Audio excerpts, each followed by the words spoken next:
ជំរាបសួរនិងសួស្តីនឹងអស់គ្នាសូមស្វាគមន៍មកកាន់វីដេអូថ្មីរបស់ខ្ញុំបាទថ្ងៃនេះខ្ញុំមានវីដេអូថ្មីមួយទៀតហើយដែលចែកជូនអ្នកទាំងអស់គ្នាទស្សនាលេងហើយនេះគឺជា SCP 2952ដែលត្រូវបានគេស្គាល់ថាជាឆ្កែដែលមានខ្លួនវែងហើយត្រូវបានគេចាត់ថ្នាក់ថាវាមានសុវត្ថិភាពបំផុតនិងគួរឲ្យស្រឡាញ់អ្វីដែលពិសេសនោះគឺវាមានប្រវែងជាង 30,000 គីឡូម៉ែត្រដែលក្បាលនិងជើងខាងមុខ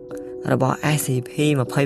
2952មានទីតាំងនៅ Portland រដ្ឋ Oregon ខណៈដែលទីស្នាក់ការខាងក្រោយរបស់វាមានទីតាំងនៅតំបន់ជនបទនៃស្រុកការីវ៉ាប្រទេសជប៉ុនដែលកាត់ទ្វីបអាមេរិកអឺរ៉ុបនិងតំបន់អាស៊ីជាច្រើនក្នុងទ្វីបអាស៊ី SCP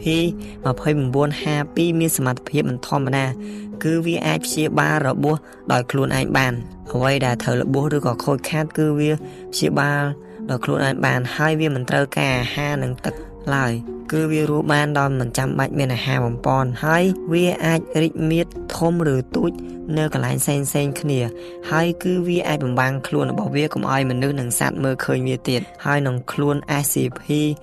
2952គឺមានដូចជាទូរថភ្លើងនៅខាងក្នុងខ្លួនរបស់វាអញ្ចឹងគឺអាចដឹកជញ្ជូនអ្វី